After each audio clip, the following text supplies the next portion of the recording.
من الشيطان الرجيم. بسم الله الرحمن الرحيم. هو الذي جعل لكم الأرض ذلولا فامشوا في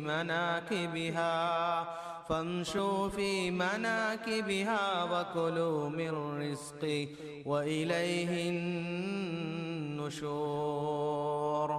آمنتم من في السماء أن يخسف بكم الأرض فإذا هي تمور أم أمنتم من في السماء أن يرسل عليكم حاصبا فستعلمون كيف نذير. على سيد المرسلين محمد وآله وصحبه أجمعين ومن تبعهم بإحسان إلى يوم الدين. اسٹیج پر تشریف فرما ہمارے علماء کرام، ذمہ داران مدارس جمعیات اور ہمارے سامنے تشریف فرما معزز سامعین. وقت کی بہت زیادہ تنگی ہے، اس کا خود مجھے احساس ہے، اور مجھے اس بات کا بھی احساس ہے کہ اگر میں کوئی موضوع شروع کرتا ہوں تو دونوں طرف سے کرامن کاتبین کی طرف سے کی طرح سے لوگ کھڑے ہو جائیں گے. مجھے عنوان دیا گیا تھا کہ دہشت گردی کے استحصال میں، دہشت گردی کے خاتمے میں علماء اور خطبہ کا کردار. یہ بہت اہم موضوع ہے، وسیع موضوع ہے، وقت کا طالب ہے، اور میں یہ دیکھ رہا ہوں کہ کل سے تمام خطبہ اور مقررین حضرات اسی موضوع کے ارد گرد گھومتے رہے ہیں، کیونکہ یہ وقت کا سلگتا ہوا مسئلہ ہے اور ہر مقرر اس مسئلے پر اظہار خیال کرنا ضروری سمجھتا ہے. اب اس میں تفصیل کے ساتھ میں اگر بیان کرتا آپ کو تو آدھا ہی گھنٹے کا وقت اس کے لیے درکار تھا، لیکن وقت نہیں ہے. میں صرف اشارہ کر دیتا ہوں. قرآن پاک کی صرف ایک آیت پڑھنے پر اکتفا کرتا ہوں، اور اس کے بعد اس سے آپ کو اندازہ ہو جائے گا کہ دہشت گردی کا سب سے بڑا دشمن اسلام ہے. آج ہمارے کرم فرماؤں نے، دشمنان اسلام نے، اسلام کے مخالف طاقتوں نے دہشت گردی کا رشتہ اسلام سے جوڑنے کی ناروا کوششیں شروع کر دی ہیں، اور آپ کے اس ملک کی میڈیا نے اس بات میں اتنا زیادہ اس کو اچھالا ہے کہ دہشت گردی کا تعلق اسلام سے ہے. یہ داعش، یہ النصرہ، یہ القاعدہ، یہ طالبان، یہ بوکو حرام، یہ ساری جو تنظیمیں ہیں جو اپنے آپ کو مسلمان کہتی ہیں اور اسلام سے اپنا رشتہ جوڑتی ہیں، ان کے بارے میں فیصلہ کرنے کا اختیار کیا میڈیا کو ہے،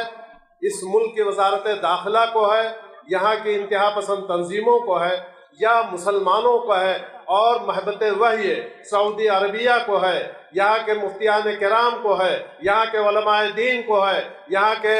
ائمہ اور خطبہ کو ہے کہ وہ بتائیں کہ ان کا تعلق اسلام سے ہے کہ نہیں ہے. ہم کو موقع دیجئے تو ہم بتائیں گے کہ ان کا تعلق اسلام سے کسی بھی معنی میں نہیں ہے، اور اسلام سے ان کا دور کا بھی کوئی رشتہ اب باقی نہیں رہا. ہو سکتا ہے وہ اسلام پر پیدا ہوئے ہوں، لیکن اپنی حرکتوں سے انہوں نے اسلام کو بدنام کرنے کی جو کوشش کی ہے وہ دشمنوں کے آلہ کار ہیں. بہت سے لوگوں بہت سے حضرات، بہت سے سرکردہ حضرات، بہت سی تنظیمیں اس بات کی طرف اشارہ کرتی رہی ہیں کہ وہ یہودیوں کے ہاتھ میں یا یورپی مغربی طاقتوں کے ہاتھ میں کھلونا ہے، ان کے آلہ کار ہیں. لیکن میں یہی کہنا چاہتا ہوں کہ ان کے بارے میں ہم بتائیں گے، اور ہم کیا بتائیں گے؟ ہمارا قرآن بتائے گا کہ جس طرح کی حرکتیں کر رہے ہیں وہ اسلام، وہ اپنے آپ کو بدترین سزا کا مستحق ثابت کر چکے ہیں. وقت کم ہے، صرف ایک آیت پر اکتفا کرتا ہوں. اللہ تبارک و تعالیٰ قرآن پاک کے اندر ارشاد فرماتا ہے: انما جزاء الذين يحاربون الله ورسوله ويسعون في الارض فسادا ان يقتلوا او يصلبوا او تقطع ايديهم وارجلهم من خلاف او ينفوا من الارض ذلك لهم خزي في الدنيا ولهم في الاخره عذاب عظيم. میں پورے دعوے کے ساتھ کہتا ہوں، پورے چیلنج کے ساتھ کہتا ہوں کہ دہشت گردوں کی اتنی بدترین سزا دنیا کے کسی بھی قانون کے اندر موجود نہیں ہے، اور خود اسلام کے اندر کسی بھی جرم کی اتنی زبردست سزا نہیں ہے. اللہ تبارک و تعالیٰ فرماتا ہے کہ جو لوگ دنیا میں دہشت گردی اور فتنہ و فساد مچاتے ہیں وہ اللہ تبارک و تعالیٰ اور اس کے رسول کے خلاف جنگ کا اعلان کرتے ہیں، ان کی سزا کیا ہے؟ ان یقتلوا، ان کو اذیت دے کر کے قتل کیا جائے، ان کے ٹکڑے ٹکڑے کر دیے جائیں، او یصلبوا، ان کو پھانسی پر لٹکا دیا جائے، او تقطع ایدیہم وارجلہم من خلاف، اور یا ان کے ہاتھوں اور پیروں کو الٹے رخ سے کاٹ دیا جائے، یعنی دائنا ہاتھ کاٹا جائے تو بایاں پیر کاٹا جائے، بایاں پیر کاٹا جائے، دائنا پیر کاٹا جائے تو بایاں ہاتھ کاٹا جائے، اس طرح سے ان کو عبرت کا مرقع بنا دیا جائے اس دنیا میں۔ ذالک لہم خزی او ینفوا من الارض، یا اللہ کی زمین کو ان کے وجود سے پاک کر دیا جائے۔ ذالک لہم خزی فی الدنیا ولہم فی الآخرۃ عذاب عظیم، یہ دنیا میں ان کے لیے ذلت و رسوائی کی سزا ہے، اور آخرت میں اس سے بھی بڑا دردناک عذاب ان کے لیے تیار ہے۔ ایک بات کی طرف میں اشارہ کرنا چاہتا ہوں کہ زانی کی سزا سنسار کو لوگ بہت بے رحمانہ سزا کہتے ہیں، لیکن اس سزا کو اسلام نے نافذ کر کے کتنے عورتوں کی عزت محفوظ کر دی، کتنے عورتوں کی عصمت کے تحفظ کی ضمانت دے دی، لیکن جو یہ سزا دی جاتی ہے وہ آخرت اخروی سزا سے بچنے کے لیے کافی سمجھی جاتی ہے، اور اس کے بعد اس سزا کے بھگتنے کے بعد جو آدمی اس سزا کا مستحق ٹھہرتا ہے، دنیا میں یہ سزا پا جاتا ہے تو آخرت میں اس کی یہ توبہ قبول ہو جاتی ہے، آخرت میں اس کو پھر اس جرم کی سزا نہیں ملتی۔ لیکن دہشت گردی کو اتنا بڑا جرم اسلام نے بتایا ہے کہ یہاں پر اتنی بدترین سزا دی جا رہی ہے، یہاں پر ان کے دائیں ہاتھ اور بائیں پیر کو یا بایاں ہاتھ اور دائیں پیر کو کاٹا جا رہا ہے، اور ان کو پوری بدترین سزاؤں سے دوچار کیا جا رہا ہے، ٹکڑے ٹکڑے کر کے قتل کیا جا رہا ہے۔ یہ سب ہونے کے باوجود ان کی معافی کے لیے کافی نہیں، آخرت میں اس کے بعد بھی دردناک عذاب ان کے لیے تیار ہے۔ اور جو خودکش حملے کرتے ہیں، جو اپنی جان بھی گنواتے ہیں، ان کے لیے بھی بہت بدترین سزا ہے۔ آج وہ سمجھتے ہیں کہ ہم جہاد کر رہے ہیں، ان کو پتہ ہی نہیں کہ جہاد کا تصور اسلام نے جو دیا ہے وہ کیا ہے، اسلامی جہاد کی حیثیت کیا ہے، اور مسلمان مجاہدین کا کام کیا ہے۔ اسلام تو ایک بے حقیر سے بے جان تنکوں ایک حقیر چیونٹی کو بھی سزا دینے کی اجازت نہیں دیتا۔ حضرت اسامہ حضرت زید بن حارثہ کے صاحبزادے حضرت اسامہ کو نصیحت کی تھی کہ خبردار کسی ہرے درخت کو مت کاٹنا، کسی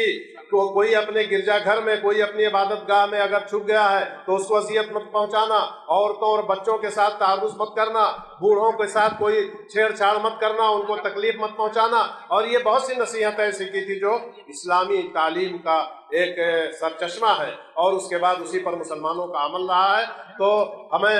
اس بات کو سمجھنا چاہیے کہ اسلام کی صحیح تعبیر اور اسلام کی صحیح تصویر کشی کرنے کا حق علماء دین کو ہے، غیر و غیر ہر کس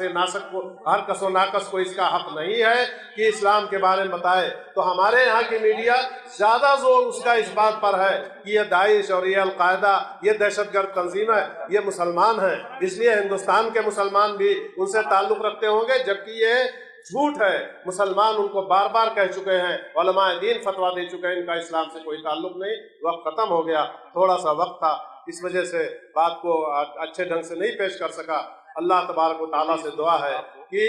اسلام کی جو صاف اور شبیہ جو تصویر ہے ہمارے ائمہ دین کو، ہمارے خطبہ کو توفیق دے کہ وہ لوگوں کے سامنے پیش کر سکیں، اور اسلام کا رشتہ جو دہشت گردی سے جوڑا جا رہا ہے اس کی مؤثر انداز میں، مدلل انداز میں تردید کر سکے۔ وآخر دعوانا الحمدللہ رب العالمین۔